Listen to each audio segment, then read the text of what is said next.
videos. Oh, bro, I don't care, Discord. I know what you're trying to do. We all know. I'm gonna have to reset on it. Bro. And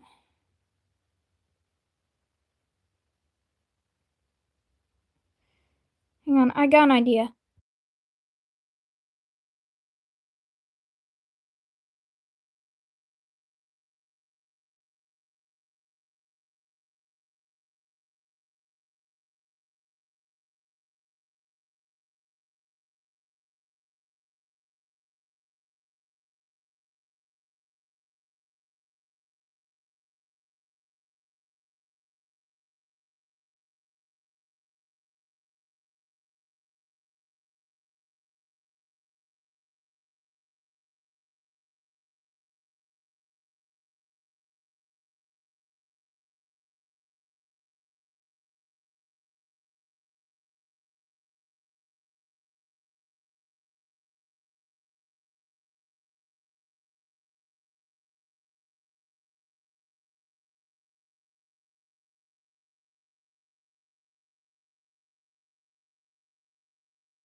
Okay.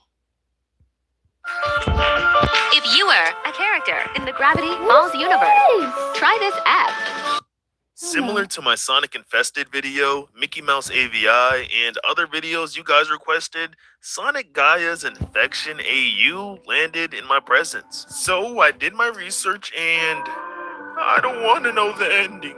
So following the events of Sonic Unleashed, when Eggman interrupted the Earth's cycle of destruction and rebirth, this was a long repeated battle over thousands of years and centuries reawoken by Eggman between Light and Dark Gaia. Not only did Eggman wake up Dark Gaia out of his slumber to fulfill his plans of world domination, but Sonic and Light Gaia had to band together to seal Gaia until he awakens thousands of years later once again in the future.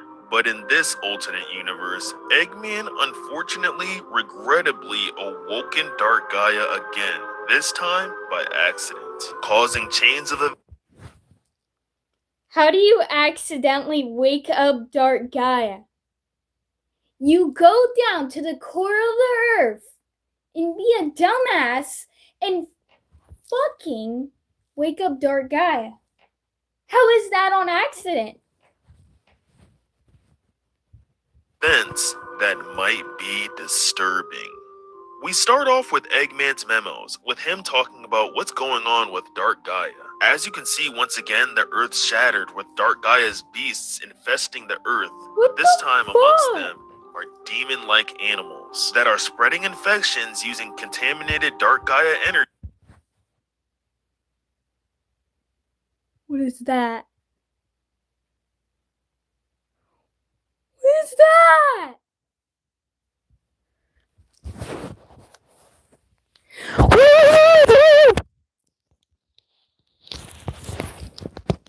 Not bad.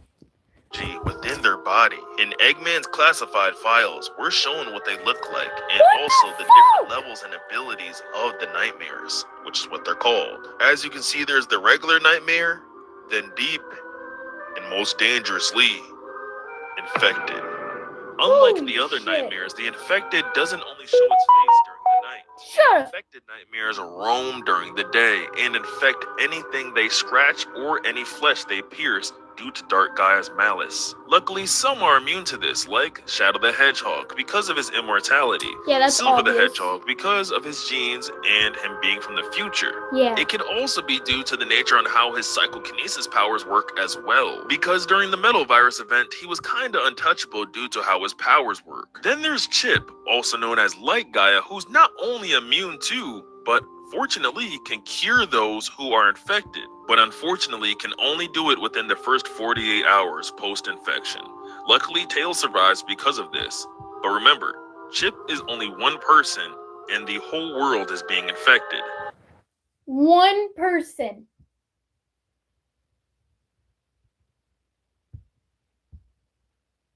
They're cooked. We all know that. Imagine there was only one doctor on Earth. A lot of people are biting the dust. And so we're shown the different stages of what happens once a person's infected, with the first stage being Dark Gaia's energy leaking and seeping from your wounds, and you're now contagious. In the second stage, you start to rapidly bald, looking similar to a sheared sheep in a sphinx cat. Any quills, feathers, fur, skin, or etc.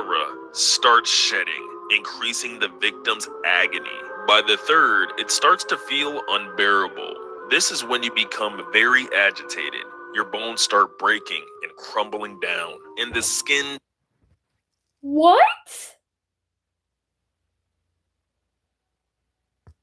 Oh, that's horrible. develops spots as if something is scratching, trying to break out underneath.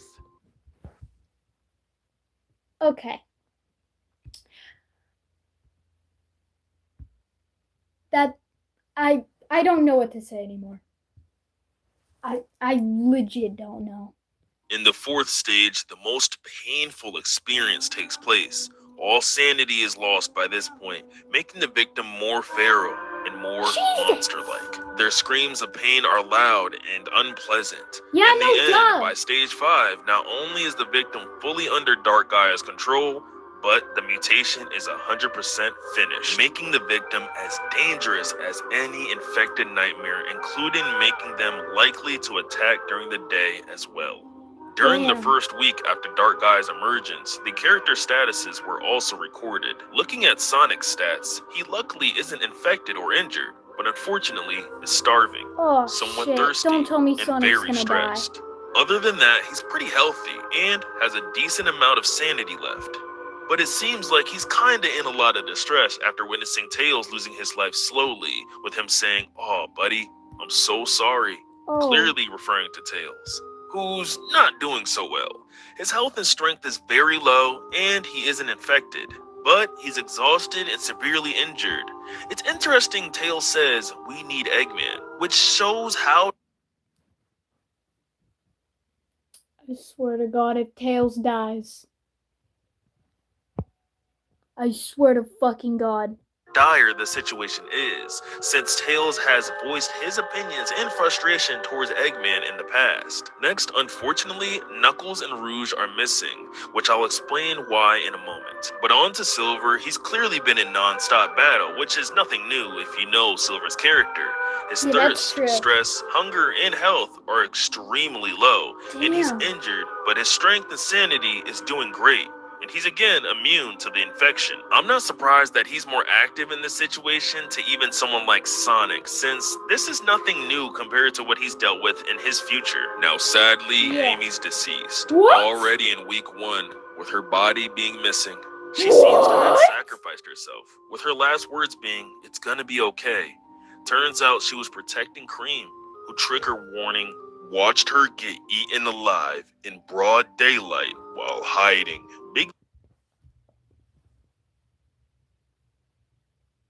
Okay, imagine if you're a little kid with Amy and you're just walking and you have to hide, right? Then you have to watch somebody that you love get eaten alive in front of you.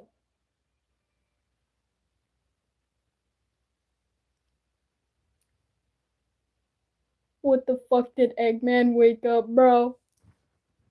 The cat is completely unscathed and looking for Froggy once again. He's looking for Froggy all the time, which is a running gag with Big the Cat's character. This is why you see him in the background in like every level of some Sonic games. That's He's true. looking for Froggy. That's true. Unfortunately, SBO is doing the No. worst out of everyone, having to get his leg amputated to prevent the infection from spreading throughout his body. Vector was also infected, but unlike SBO, he can't get this part of his body amputated for obvious reasons. No, my boy, And sadly, by this time is in Vector. stage 1 of his infection, so like Gaia, can't reverse his disease. Shadow is somewhat doing horrible, as his hunger and thirst are at its lowest. It seems he's been super stressed and can't function correctly after witnessing Omega's death. So not only is Bro, if Shadow dies, I'm gonna do something. I'm probably gonna commit suicide. I'm probably gonna he not eating and drinking, but he's also taken off his inhibitor rings, Oh, which could possibly lead you to the conclusion that Shadow may have been nerfed. He's dealing with very powerful Dark Gaia minions. It's possible Shadow is being overwhelmed with protecting others, and of course, seeing what happened to Earth, the thought of not keeping Maria's promise might be leaving him with no choice but to take off his inhibitors and end the apocalypse as soon as possible. that's true. Surprisingly, this takes place sometime after Sonic Forces, and Infinite is not only injured, but is on infection stage 2. Blaze, on the other hand, is No. injured, and also unsurprisingly doing great. Seems That's like she's taking good. good care of That's herself good. and is the most level-headed because she's stress-free and has 100% sanity. That's Cream's good. stats are also recorded, with her doing great. Besides that, she does have a small head injury. She's Yeah. clearly unaware to what's going on around the world and very scared and traumatized, but is in a safe place because Shadow found her. Like I mentioned before, Omega unfortunately is deceased as well. His firepower would have been very useful, but since the world is in pieces and he fell into the chasm of the depths before Shadow could save him, they'll just have to do without him. Can't they just like build him? Well, probably not. Because that was literally never mind. It's just R.I.P. R.I.P. R.I.P. bro. Chip is in the best condition, but is super low on strength. It's possible, like I said before, he's being overwhelmed with curing those infected. Doesn't he need Eggman is strength? doing amazing. Of course And it he seems is. whatever scheme he had planned or whatever he was trying to dig up this time ended up backfiring, causing Dark Gaia to awaken on accident. On to Tails' memos, it's been 13 days and over a week has passed since anybody has seen Knuckles and Rouge, with the last one seeing them being Shadow, who suspected them of going to find the Master Emerald. It's safe to assume that they were trying to find the Master Emerald to turn the Chaos Emeralds back on, since it has the power to turn them off. And Yeah. as of right now, the Chaos Emeralds are powerless. It's also worth noting that the Master Emerald was cracked into pieces due to some unknown reason, so Damn. Angel Island has crashed down to Earth. Here, Tails concludes what happens during Amy's sacrifice and why she was eaten alive. It turns out infected nightmares have low energy during the day because of the sun and have to replenish that energy, so they sadly ate her. No. 45 days passed since Gaia's emergence from the Earth's core, and now we're given Shadow's memos, where he talks about his perspective. Shadow's advised by Eggman that he's finally found Rouge. Shadow also talks about how everyone's been told to cut their hair because of the nightmare creatures and how dangerous their Damn. reach and grab can travel, Shut- reaching over a Not 35-yard now. radius. For a visual example, this is how far they could stretch their limbs across a football field. What?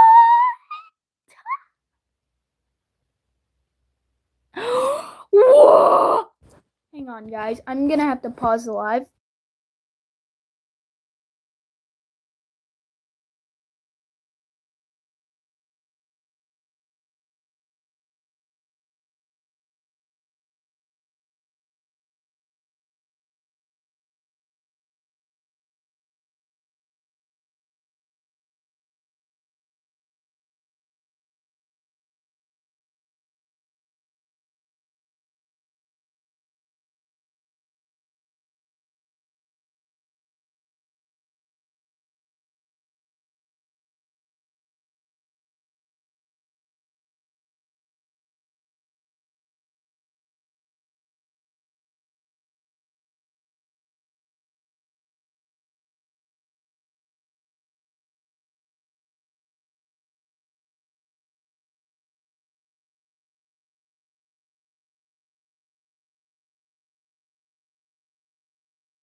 their limbs across a football field.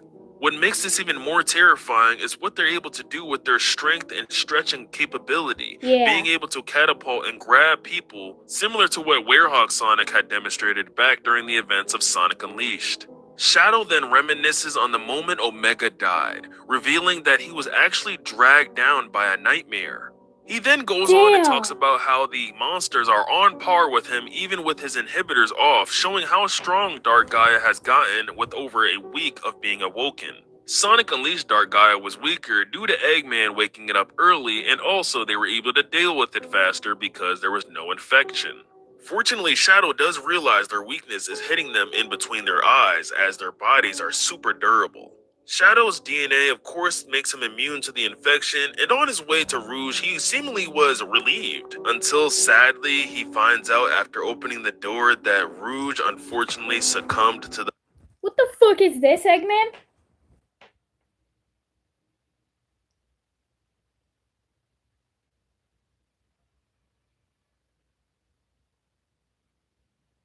Tell me what that is. Bro, everyone is gonna hate you after this infection is over, Eggman. virus, fully becoming mutated and under Dark Gaia's full control. This sight of her is utterly horrifying, to say the least. Even in the 6-week files, you can see both Knuckles and her horrifyingly are looking disgusting. That's horrible. That is horrible. Labeled as extremely dangerous. Talking about the characters more, Sonic by week 6 is completely stressed out, especially because he lost Amy, Knuckles, and a lot of his other close friends by this time. He's so stressed that Tails isn't even allowed to step foot outside, and it's probably because if Sonic loses him, he'd lose his last bit of sanity and go out of control in response.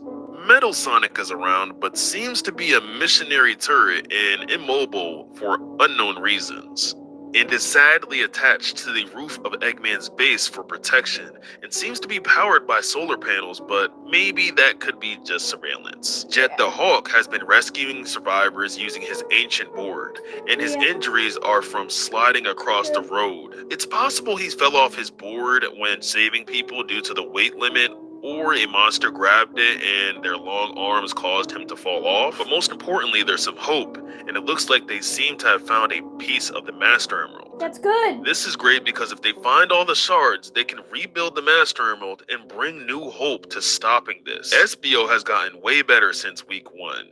He's even gotten a new leg, but he on the other hand secretly isn't on the same page as the others. He's looking for the infected monster that attacked him and Vector, infecting them both.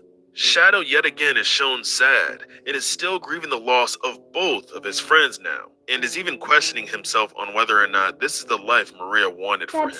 He also has his inhibitor rings back on and is using guns possibly to more accurately shoot the nightmares in their eyes, since he said before their skin is impenetrable by bullets, but again their weakness are their eyes. Vanilla, Cream's mother, seems to be taking care of everyone, making them meals and keeping them in high spirits. She is injured because she was almost eaten, but Sonic saved her and they stopped the virus from spreading throughout her body. She seems to play the nurse role of the survivors. Back to Blaze, she seems to be holding up good and is super low on thirst, but at least is super determined, stress-free, and has a couple Master Emerald shards. She's now trying to go into the Earth's core to find Gaia Colossus. Somewhere in the world, Chip is weak from trying to save everyone he can, looking more and more tired. You would think that he would try to be going to stop Gaia right away, but most likely, no one knows where Chip is, which is why Blaze is down in the Earth's core to see what he's doing and his whereabouts. Also, Eggman has been doing good. He's been doing a lot of research on the creatures, of course, and is the only one researching the creatures' stats and abilities.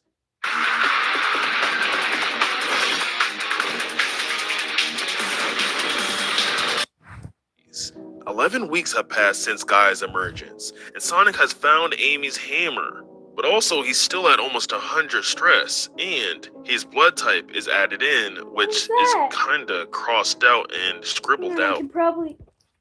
Yeah.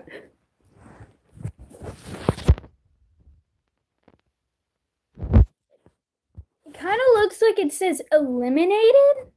I honestly don't know.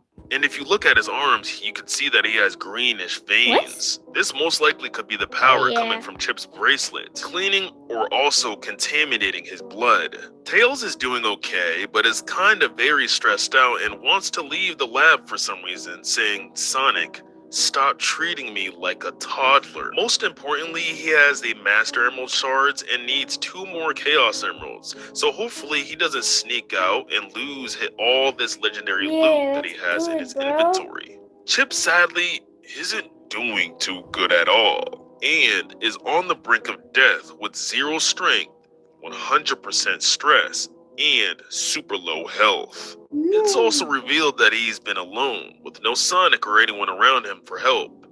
He can't be infected, but maybe with no strength, the fight back against the infection might not go in his favor anymore. Silver, fortunately, is doing great and might have a new scar, but he's still immune and is in high hopes, reassuring everyone that they are all in this and they can do it. He's even gotten stronger, That's so it good, seems that guys. Blaze and Silver and somewhat Shadow have been carrying the most. Blaze has finally entered the Earth's core, but is stopped by something in sight.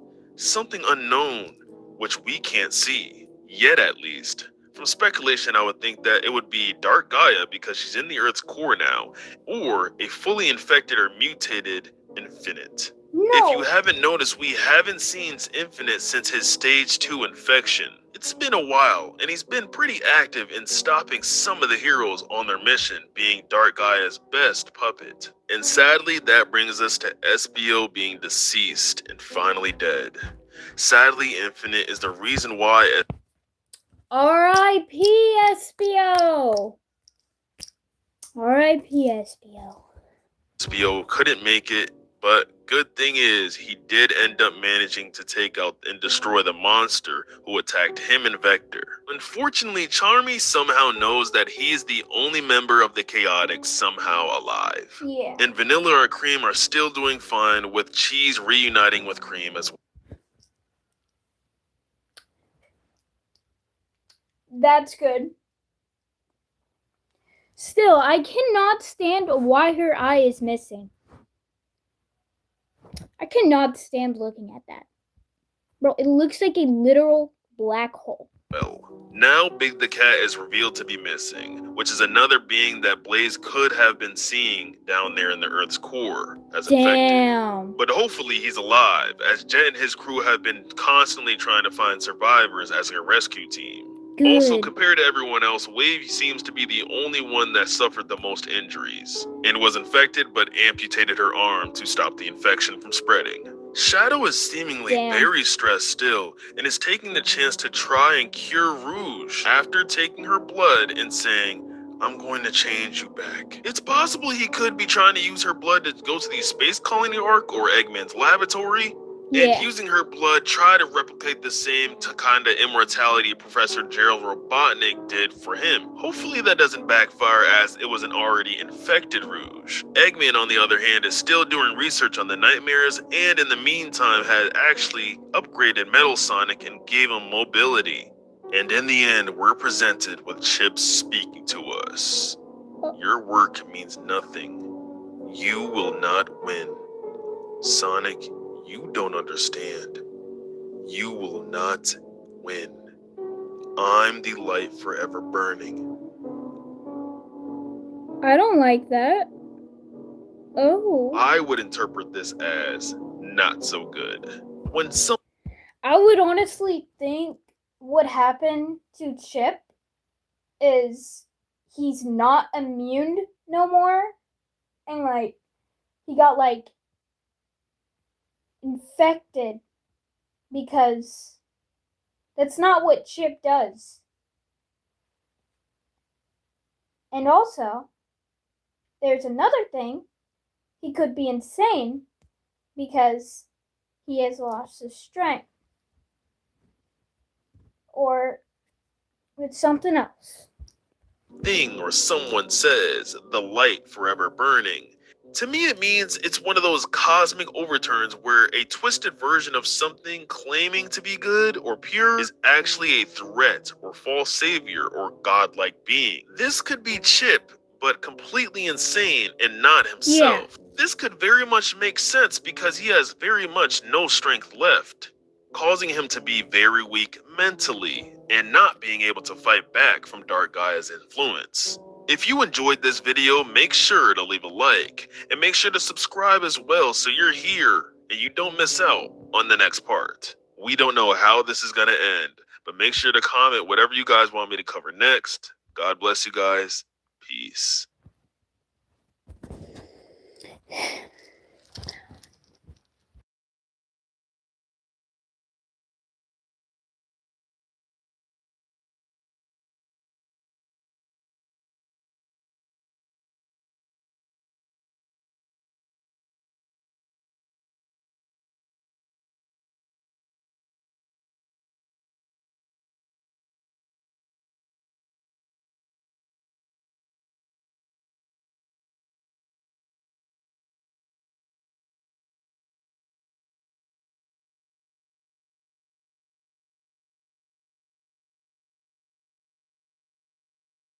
Here it is. Shut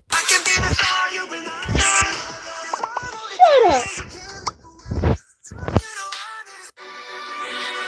Oh my god, bro, no one cares about this. The Sonic Dark Gaia AU, or Alternate Universe, is finally back. It's been like almost a year, and since the last video, we left off on quite a lot happening. Amy was protecting Cream and was eaten in broad daylight in front of her. Knuckles the Echidna and Rouge the Bat were infected, with Shadow trying his hardest to find his own cure for this illness, because he doesn't want her to end up like his other friend Omega, who is deceased and dead. Sonic has picked up Amy's hammer saying the words, "I will protect my friends." Silver's doing most of the carrying, saving the most survivors and being the best hero. And even though he's injured, he's also immune because of his blood type. The Chaotix crew, who was once a happy, thriving business. Okay, I just lied. But anyways, isn't looking too good. Chip sent Espio on a mission and he is now deceased after Damn. being killed by infected Infinite. Yep.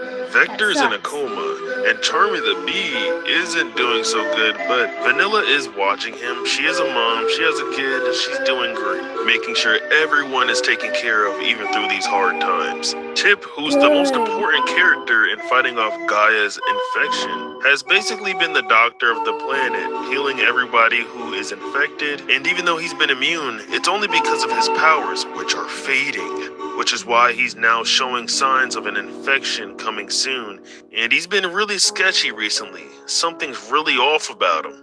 He basically told all of the characters that you will not win.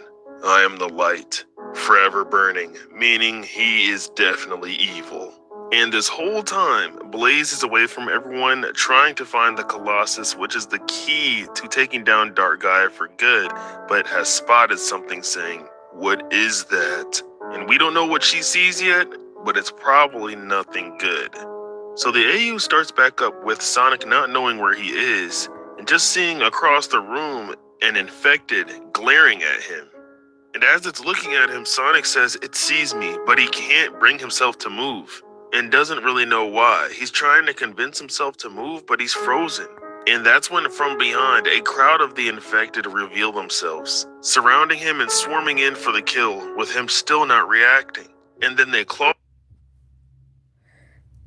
No! My boy Sonic! Bro, my boy Sonic! My boy Sonic! Fight him and drag him away with him screaming, "I'm not one of you! I never was!"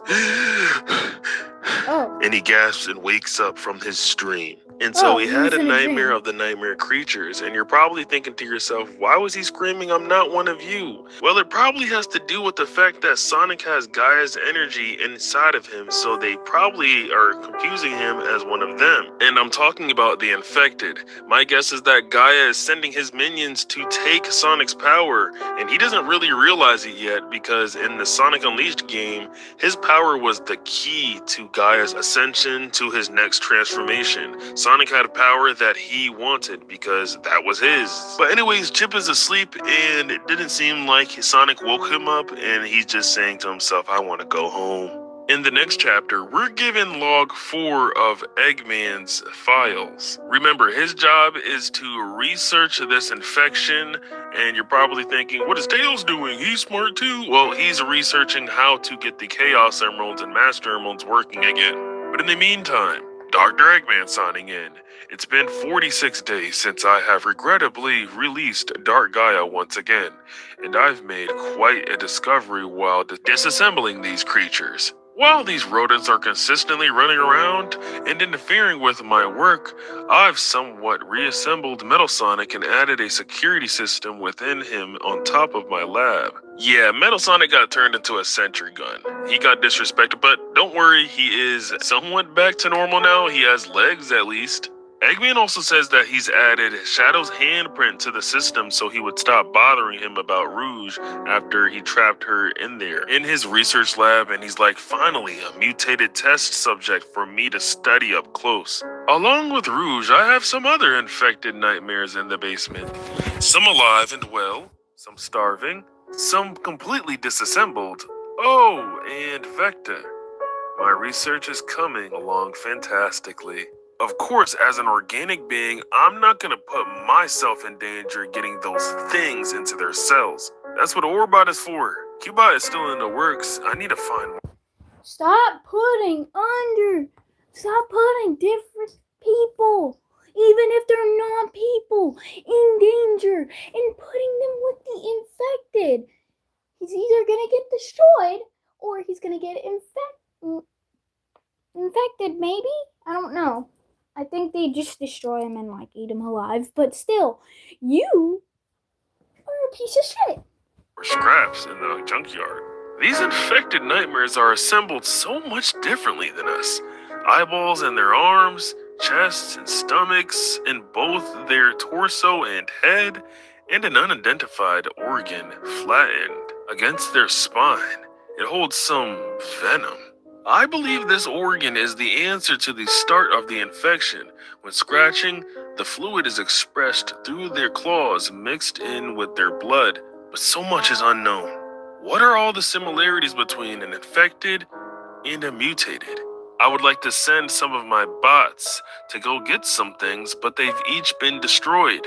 This is very fascinating because we all know Eggman's fleet is humongous. He usually has a lot of badnik robots to use at his disposal. You can see a lot of his artillery being destroyed in the beginning of Unleashed, which just lets us know how dangerous these infected people are. Eggman even says, I've lost connection to the Death Egg. I can only reach it with the poor satellite I have on my downgraded Metal Sonic. Now what's my next step moving forward? I would like to research Light Gaia, but he claims he's too busy healing others. However, I'm wondering if there's other solutions to dark energy than just light energy. What was that man's name? He has more research than I do. I hate to admit it. Let's see here. Spagnolia. Where is he at now? Chunin. Orbot, get that Professor Pickle on the line. Getting Professor Pickle involved with this is pretty smart because he knows the most lore and background about Light and Dark Gaia's history, and was the genius who helped Sonic and Tails throughout all of Sonic Unleashed. Next, the creator posted this on their story, which is Chip being worried about his uncontrollable state of mind right now because, again, he is losing his powers. And as you can see from Sonic's point of view, he has some of Dark Gaia's energy and he wants it back. But I'm wondering why he's not going into Werehog yet, which kind of begs the question, does Sonic have venom running through his body like the others? But we're just gonna have to find out what happens some other time. What happens next? The next AU I'm doing is going to be the Zombie Jujutsu Kaisen follow-up video, so make sure to look out for that. Love you guys. God bless all of you people. Peace.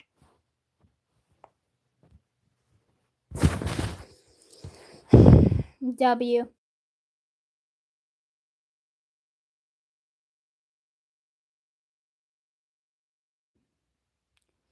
Is, where did it go?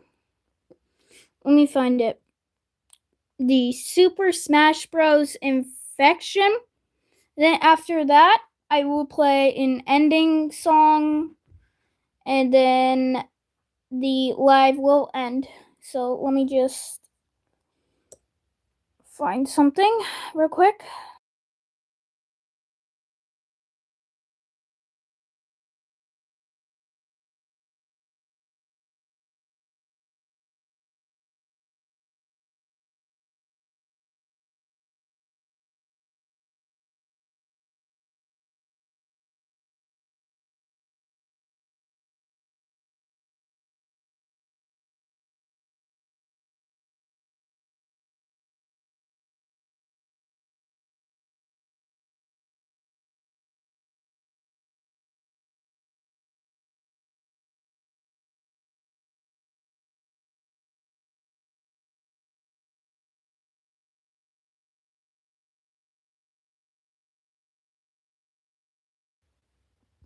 I swear to God, if an ad plays. Got a legendary item. Then his ex-girlfriend's caddy learns to Dismay. shoot lasers. And now, I've been doing a lot of AUs, with the last one probably being the most Disgusting. disturbing one I've ever done. Disgusting! But this one has to be one of the most requested, so remember to keep sending and or commenting more for me to do.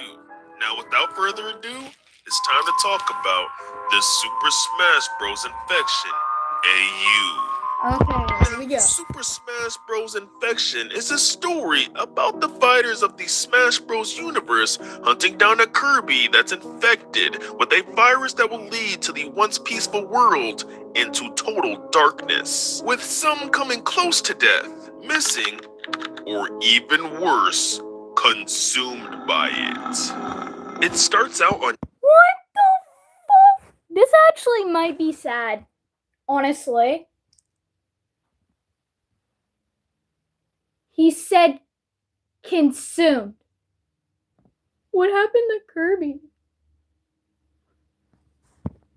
Day 1 of the outbreak, showing us the main character Ness's diary, where it said that one day Ness and Mario started to notice that Kirby was acting a little bit weird, prompting Mario to reach out to him to see if he's alright, which unfortunately led to his death, with Ness saying, "This isn't fair. Why is this happening?" Unfortunately, Mario was eaten by Kirby, but luckily seconds before he was eaten, he threw his friend Cappy towards Ness, but it didn't have an effect. There's been a running gag in the Super Smash Bros. Series whenever there's a new threat, Mario usually is the first one to get taken out or just beaten by them. So of course, I'm not surprised that this happened in the AU as well. Another interesting thing is that Mario met Cappy in Mario Odyssey, giving him the ability to take over certain things, but unfortunately, it does have its limits, and it didn't work on Ness. And it should have worked on Ness, as it worked on other characters like Bowser and even Yoshi, and this probably could have saved his life in this situation. But they are in the Super Smash Bros. Universe, which works differently than Mario's, which we'll learn more info about soon.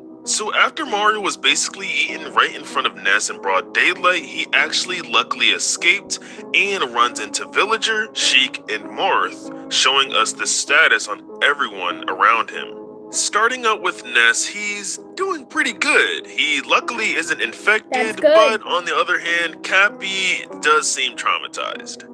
And interestingly enough, if we take a look at Ness's notes, it says that they are basically looking for the Master and Crazy Hand for help. Now, the world of Super Smash Bros. For a long time was ruled over by the Master Hand, who would use the fighters to have them battle against each other, but after the events of the Subspace Emissary, he's no longer been in charge. So it makes sense why Ness would be in search of them, because both hands are pretty powerful.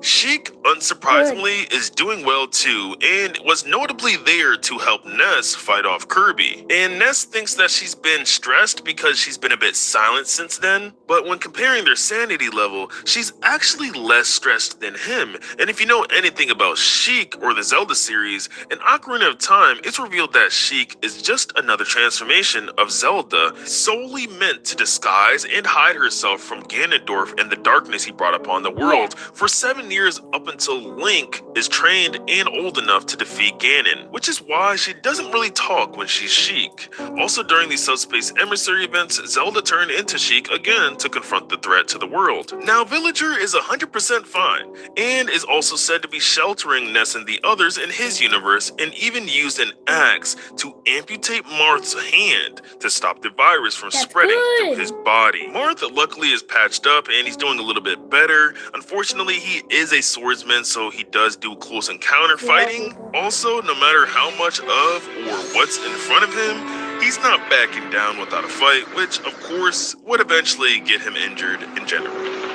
Next, in Chapter 2, Part 1, we're shown that Ness and the others decided to go to Kirby's world to get some help on finding the hands and Kirby's whereabouts.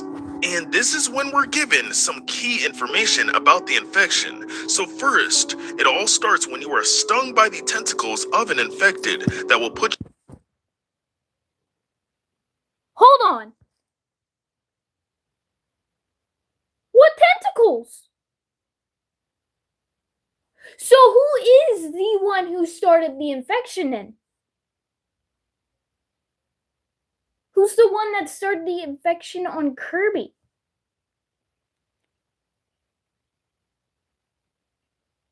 Well, maybe we'll find out. To do 4 phases. In the first phase, the victim functions normally with no noticeable changes. After 24 hours, phase 2 begins. Their wounds start to sting. Kirby's face, Kirby's eyes now. What?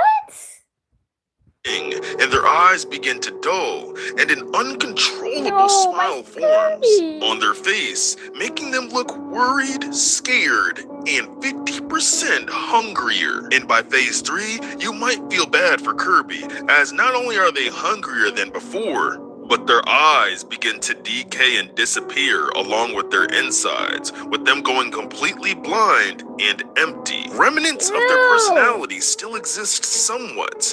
Their voice becomes distorted, with their body forming tentacles to help spread the virus. And phase 4 has no information, which is even scarier, but trust.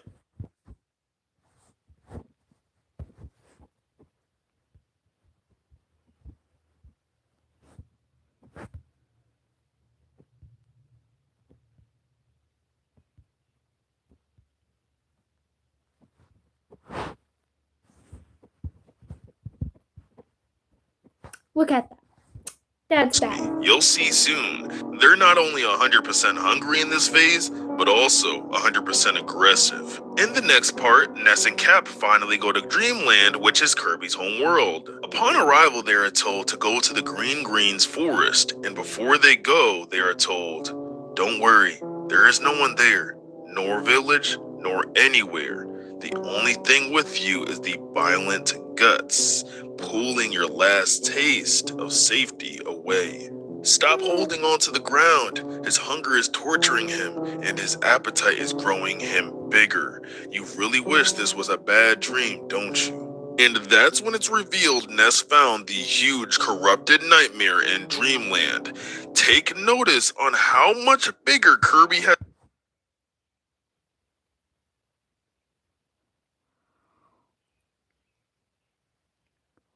What the fuck? Gotten due to his hunger.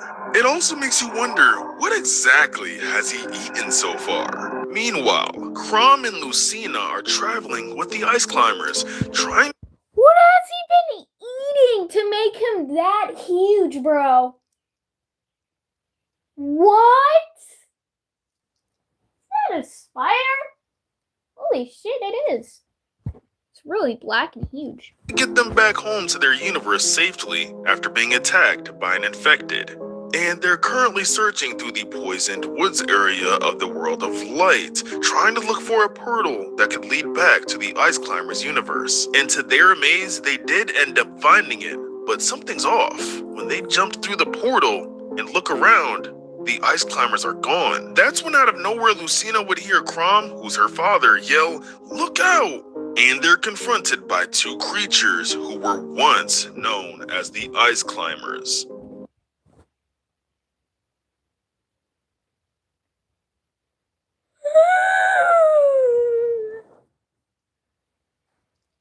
What is that? Hang on. Don't tell me my mic was muted. Okay, it wasn't. Then, before any battle could take place, Crom shoves Lucina into a cave and blocks off the entrance with a huge ice boulder before she could even react. Lucina, scared, screams his name and tries to break out, but is left with no response and unsuccessful. She waited a couple minutes. That turned into hours, then days, and days, and days. Extremely hungry and dying, Lucina, with barely any energy in her tank, said if she's going to die, she might as well do it fighting. And so she begins to break out the cave, slashing the ice repeatedly, one by one, until eventually, instead of her sword breaking it, it was a hammer. After being let free, Lucina, without hesitation, runs in for a hug with thankful tears of joy. Then Crom hugged his daughter even tighter and said, "It's all over now. We'll be okay. They can be cruel. They don't always unalive you right away. They would always wait for you to die, so they can feast on what remains." Sadly, Lucina died in that cave, and her breaking free and meeting her father again was them meeting in the afterlife. Her body never left that cave, and the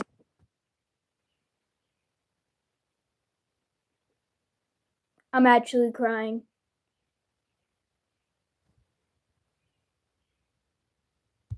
I'm actually crying. Who's outside of my backyard? I'm home alone. I heard screaming in my backyard. What was that? Why do I keep hearing footsteps?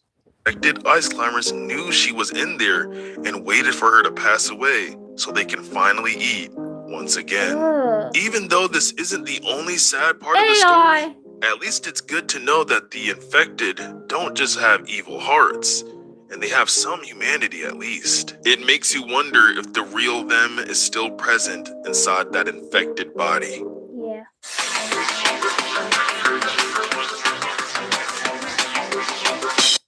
Real them is still present inside that infected body. Next, in Chapter 3, it's now Day 7, and it's revealed that Ness and Cappy luckily escaped Kirby somehow and are now recovering back in Villager's homeworld. Dreamland also was destroyed, and it's now confirmed that King Dedede and Meta Knight are missing. Marth, on the other hand, has been relaxing as he's still weak from the Not King Dedede and Mega Knight. Those are like my OG characters, bro. One of them, bro. No! blood loss from his arm being cut off. Villager has been noticeably very calm, even when we know. If he's... Wait, he would...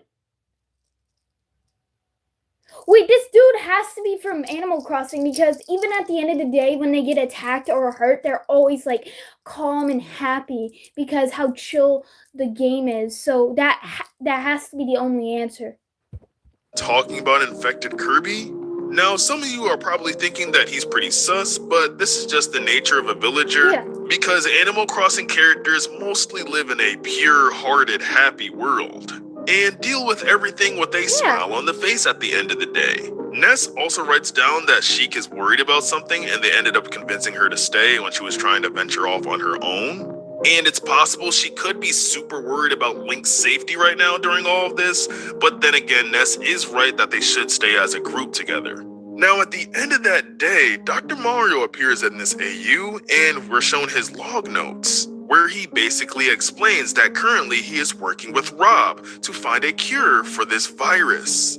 If you couldn't tell by the name, Rob is basically short for robot, and the doctor is using him to interact with the infected, as of course he's immune. Which brings us to chapter 4, where we see more of Dr. Mario's logs for the past 8 days. Honestly, the little Pikmin guys are always so cute, bro. I don't care what you say about them. They're just little cute little creatures that just like walk around and like help you out in the games. It's so... Who is in my backyard?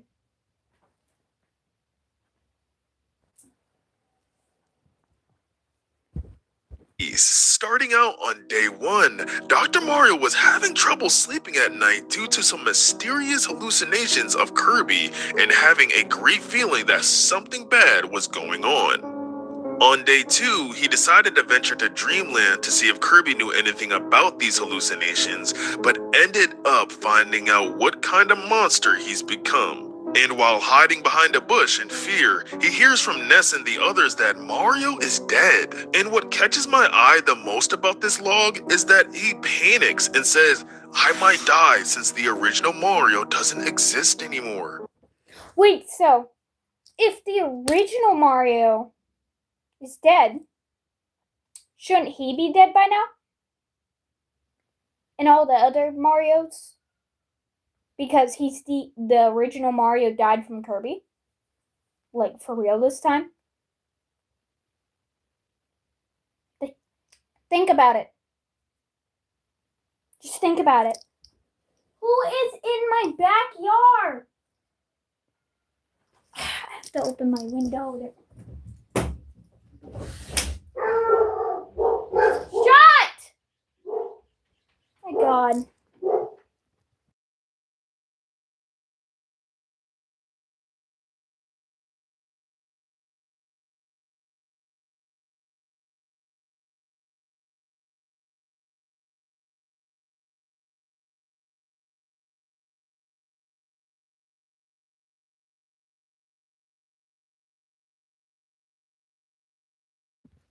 Well, I don't know who that was. Then in day 6 and 7, he meets Rob and they start doing their research on the cure. Now by day 8, a lot happens within the logs. We find out that Dr. Mario's new pills can hold off the infection for a couple hours, and that the more stings you have, the faster the infection spreads throughout your body. Now Olimar is his test patient, and he usually runs around with these small cute creatures called Pikmin. And all we know from him at the moment is that he was knocked out, and when he awoke, his Pikmin were gone, but it feels like they are still with him somewhere around close. We also know that Rob defended himself from that unknown creature as well in the forest, and judging off the blood on his hands, you can tell that the creature, whatever it was, didn't stand a chance. Now, unfortunately, after 9 hours, the pills worn off, clearly as Olimar began to mutate and become very aggressive, so Dr. Mario made Rob put him down. And from his corpse, they actually found out there were...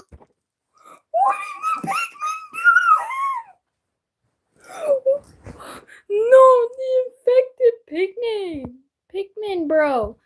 Pikmin inside of him, eating and devouring his insides. Ew. And after drawing Dr. Mario's blood, the doctor ended up revealing some very important info, which is that the rules of the game have changed since the Master Hand and Crazy Hand aren't available. Super Smash Bros. Might be a game about fighting, but notice how there's no blood present within the game. Yeah. And because the hands are missing from the universe, the settings are basically messed up, so people from peaceful universes like Olimar's or Mario's actually develop blood.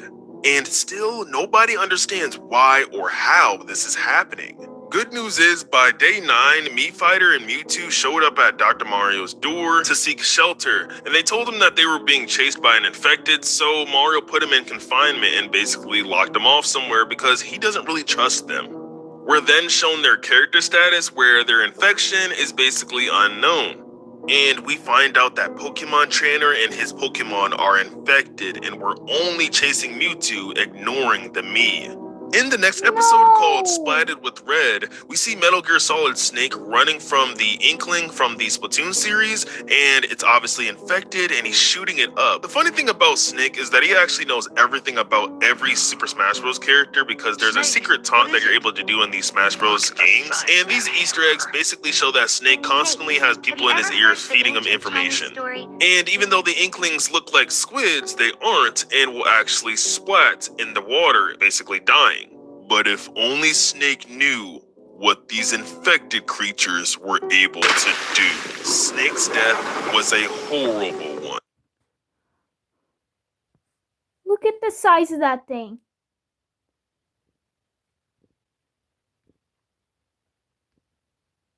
So, they're tiny on the surface, normal size.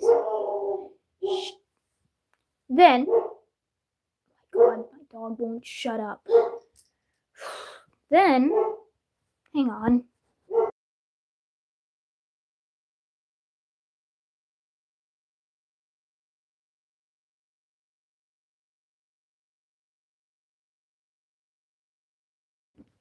So then, when these little Inklings go in the water that are infected, look at the size of that. Back in the lab, it's chapter 6 and it's day 10. Dr. Mario, who's continuing his research and also struggling with sleep, is approached by a beaten up Rob with an infected Pichu. And Dr. Mario asks him, is it dead? And since he only wants Rob to bring them in dead, it shows us that Dr. Mario doesn't want to take any chances, and also that he feels like no one else can find this cure. Of course, the Pichu was still alive, and it's as fast as lightning with its electric powers. It left instantly. And Mewtwo, sensing another Pokemon, teleported out of confinement. And while he's searching around for it, the little thing starts to creep up on him. And using its tentacles, it stabs into him, electrocuting him, sitting there in the dark, repeatedly poking holes into its corpse over and over again. Next episode, called Outside the Castle Walls, Luigi comes running into the Mushroom Castle with wounds and blood all over him. And he got these wounds when one night Yoshi and Luigi were walking through the forest, and they start to hear a bell ringing, with someone talking to them through the shadows. Have you ever wondered what those shadows are that you see out of the corner of your eyes? It's easy to confuse him for trees or dark spots, but let Stone whisper. They aren't alive. He isn't alive either. It's in fun how fast leaves and shadows turn into demons at night. You know you are not alone. He was following you. He was just waiting for you to find him. And that's when Mr. Game & Watch, who's clearly been infected for way longer than Phase 4, reveals himself. Fast forward, Luigi explains everything to Peach and Daisy. Yoshi didn't make it, and the princess drops an emergency broadcast warning everyone in the Mushroom Kingdom about the infection. Greetings, inhabitants of the Mushroom Kingdom. Here's your princess to inform you of an imminent crisis nearby. Please remain calm and listen to the following instructions to keep you and your friends safe. There is a Little toads are literally cooked. Bro, what if it, like, Bowser's infected? What if Bowser's infected? dangerous virus affecting certain inhabitants, specifically those who have invitations to Super Smash Bros. As far as we know, anyone who does not have an invitation is immune to the virus, but not to the attack of the infected. We do not know Mario's whereabouts, so we invite everyone to stay in the safety of their homes, and if you are in one of the following areas, please evacuate to a safer zone. You could be in danger. Western regions of the kingdom. Rainbow Curse. Mushroom Kingdom 2. Oh. Golden Plains. Grassy Planetoid. Mario Circuit. And New Donk City Hall. As your princess, I really hope everyone is safe during these times of crisis. We've been in worse situations before, so I ask everyone.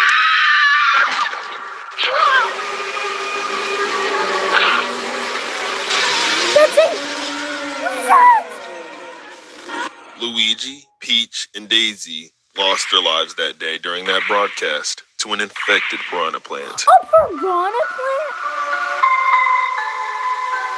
That's horrible. What is this? Oh, I see it now. Plant. This is so Next sad. episode starts off with Ness and Cap meeting Dr. Mario, with him saying, Doctor, I'm so glad you're okay, and I thought you were. And then Mario cuts him off saying, dead? I know Kirby killed the original me. Yeah, how do you know? Long story short, I know he died in front of your eyes. Next, he asks Ness if he brought any food, and then Ness is like, no, and then he's like, Mamma mia. Meanwhile, Mewtwo is getting stabbed up completely and is fully infected through all stages by this point. And Dr. Mario goes to check up on his people that he has in confinement and notices that there's only the Mii fighter in there. Where's Mewtwo? So then he goes looking for Rob, who he finds instantly as he's thrown and completely scrapped in front of him. Right after this, Mewtwo starts to use his telekinesis powers to get into the Mii fighter's head and kills him. Ness was his next target, and fortunately, since everyone was there, they were able to knock Ness out of it and get him to safety. Unfortunately, after all of his efforts, Dr. Mario seemingly doesn't get their fate, and the others escape. Oh my In the next god. episode, we're showing Pit and Palutena, and Pit, after watching Dr. Mario die through the mirror called the Sacred Treasure Mirror, the same mirror that he used back in Super Smash Bros. Brawl is being used again in this AU as well, and Palutena basically tells him that he needs to go down and help. She tells him all about the virus and that she can't protect him from it, and also tells him that he needs to go meet with Mega Man, who's basically immune to it. And as Pit is sent off, reality sinks in, and we find out that Palutena was infected the whole time, leaving him to finish the job she couldn't. In the next part, we're shown Ness's notes again, and it's day 10, and everyone is still in shock after what they just seen at Dr. Mario's laboratory. And Ness is going insane. Not only does he keep seeing the images of what he's seen that day, but also keeps asking himself, why is he still alive, and why did he get to live? Then we're taken back to Dr. Mario's lab, where he's laid out bleeding out on the floor, and out of nowhere, a mysterious brown-coated creature shows up to actually save Dr. Mario, and then it cuts off. Then we're shown that Dr. Mario was saved with only minor injuries done to his body and with 0 infection. As you can see, he's very hungry and very low in health, and he has to use a stick to walk, it said as well, but he's gonna be fine at least. This is all because of Banjo-Kazooie. He actually saved Mario. W, Banjo, and Kazooie! Thought he was gonna die, bro. Somehow. Sheik is doing great. She's still doing the same. Not much has changed with her. She just seems more anxious. Again, probably because she wants to go check on Link. Marth is doing way better than before, seems more determined, and is also ready to fight again. Villager, unironically, is doing way worse than before and is now knowing how serious this infection is for some reason. Ness isn't doing good at all. He's having nightmares, he can't sleep, and doesn't really want to keep going with all of this, but is staying determined because he's doing it all for Dr. Mario.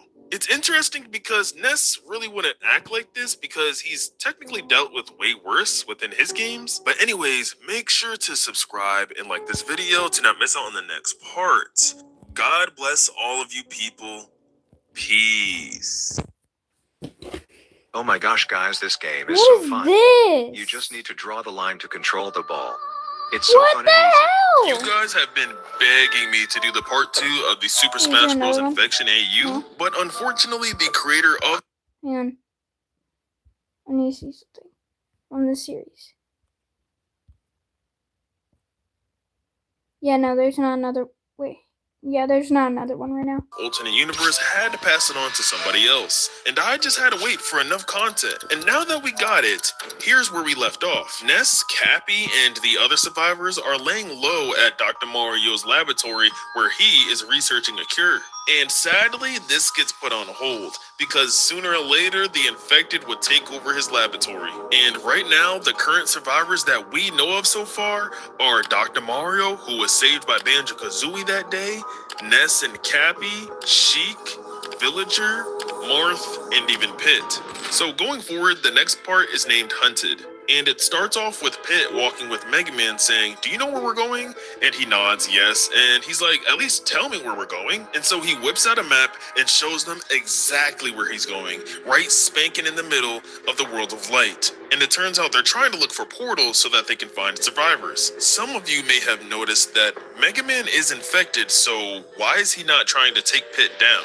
And the interesting part about that is that he is a Neto robot, a humanoid combat robot. So the human part of his body may be infected, but the robot part was actually manufactured and designed to protect humans. And one of the most important attributes of a Neto robot is their adaptability, which is why we see him helping Pit and not acting like the other infected. Going forward, as they continue following the map, soon they start to see that someone is following them, and it's Duck Hunt. And as they prepare for a new challenger approaching them, Ken comes out of nowhere and saves them, making Duck Hunt completely flee the scene. And what kinda makes me itch a little about this is that Duck Hunt had wings, which lets us know that when they were infected, because the character is kinda 2-in-1, they both kinda morphed into each other and fused, creating this disgusting monster that Ken, after scaring off, pretty much tells Pit and Mega Man that Duck Hunt is harmless, because Shooter, who's not only part of their moveset in game, isn't infected, and shoots Duck Hunt whenever he gets near anybody, and any other infected that come around. Continuing on, they all get comfortable and stay together at a camp, and that night, Ken starts feeling uncomfortable around Mega Man. He sees Mega Man walking around the camp patrolling and says, "Hey, what's wrong with you? Are you infected?"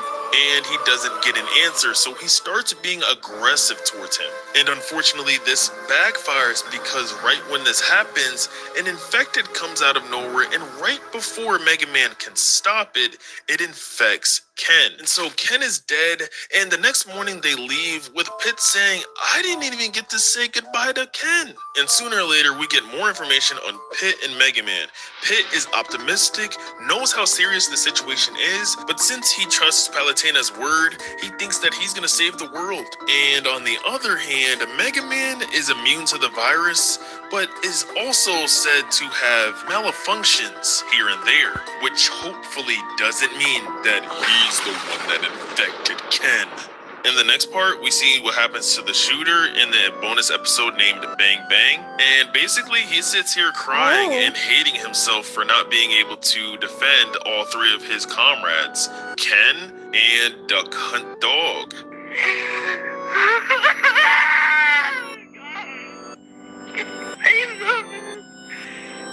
Why do I have to be stuck with this dog?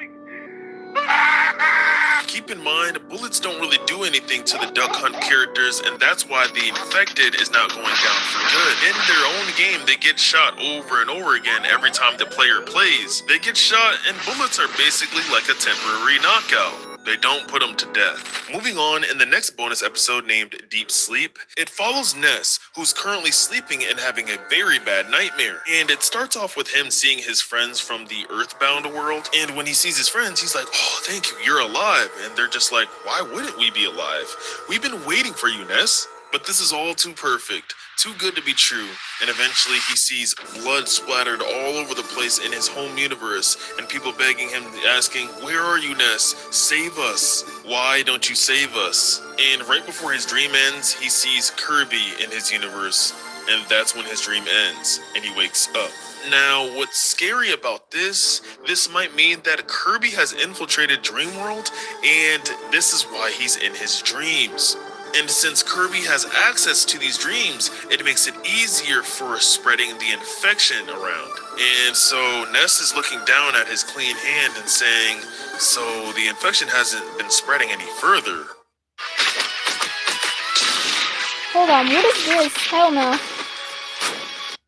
Hasn't been spreading any further, right?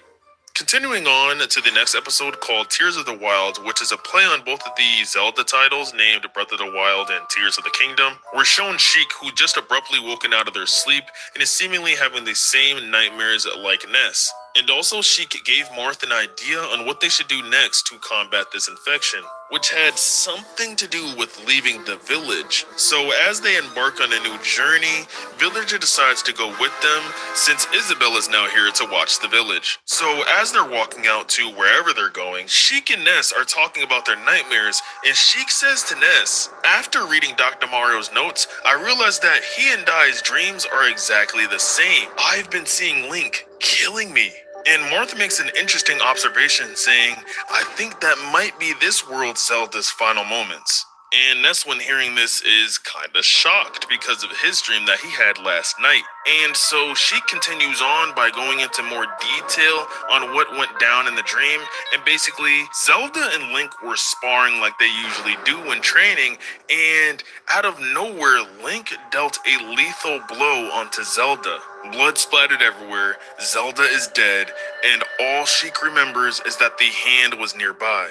Now this sucks because in the world of Super Smash Bros, there's no blood and there's respawning. But remember, earlier on, they said that the rules of the game was changed by the only ones that could do it, which are the Master Hands. And I'm guessing Link and Zelda were sparring not knowing of this change, and everything went wrong. And Ness gets very upset, and as they continue walking, they finally run into the body of Zelda, slashed down her body just like how Sheik described. And from a distance away from the body, Sheik actually runs into Link, who's talking to himself. And when he turns around to see who's there, he looks so unsettling, and I just can't imagine what he's going through right now with the tears and blood on his face still. Basically, if you didn't know, all the reincarnations of Link across all Zelda games dedicate their whole life to protecting Zelda from evil. So imagine them taking the life of Zelda themselves. So then out of nowhere, Link gets up and starts heading towards Sheik. And Sheik is like, "Link, I'm sorry." But at this point, Link has gone crazy and is basically not even there in the head. So he starts saying, "You're not real, you're not real, you're not real, you're not real," and stabs her in the eye. And as Ness and Marth is trying to hold him back from doing more damage to her, he actually breaks through, and right before he can split her in half and finish Sheik, she fortunately puts an end to his life. Going forward, the next part takes place in a separate universe from the Super Smash Bros. In Pac-Man's game. Oh no, not And Pac-Man! Pac-Man's doing the usual laps around the block, and that's when we see that Diddy Kong is also here, most likely looking for Pac-Man, and he can't seem to find him, but what he does find is probably one of his worst nightmares.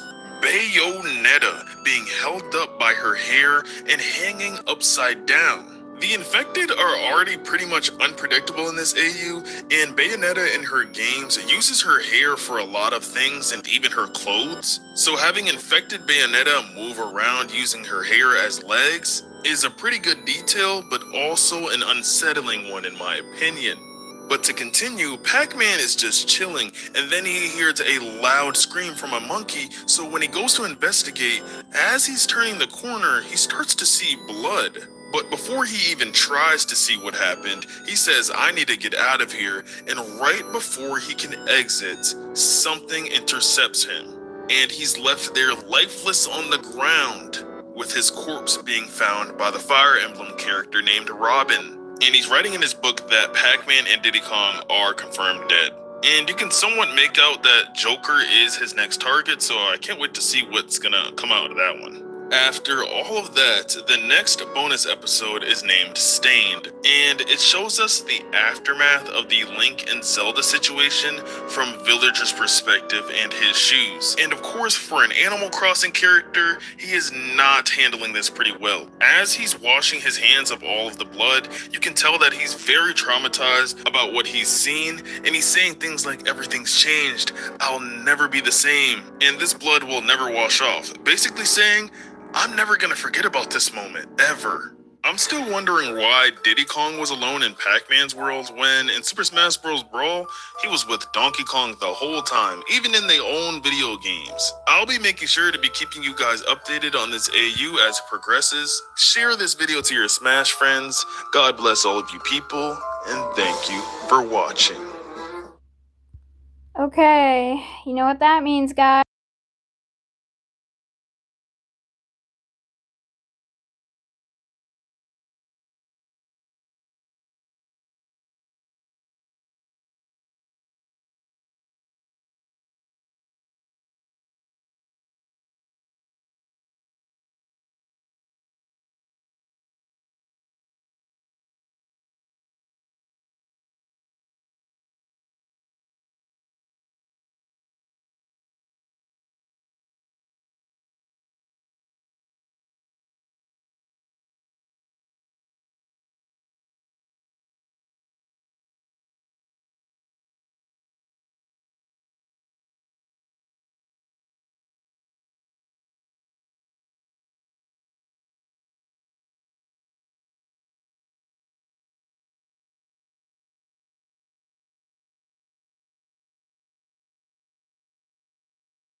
Thank you for watching, and I'm just gonna continue playing this.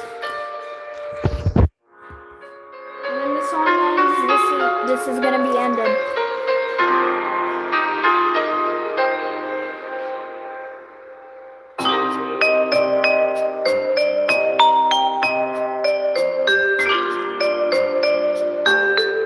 Honestly, I can't do a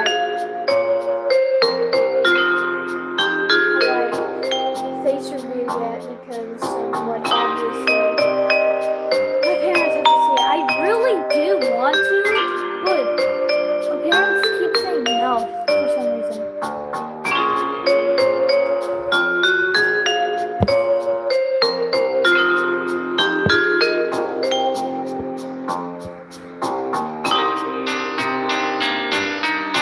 Oh.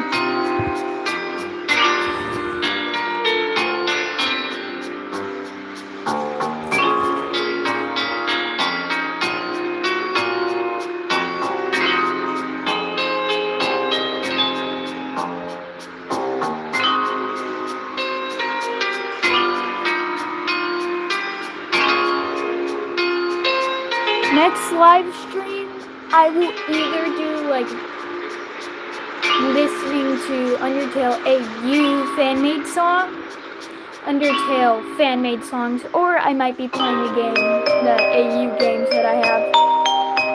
I figured out how to actually do it. It's freaking pretty like hard though. Like I cannot control it. Or maybe possibly something.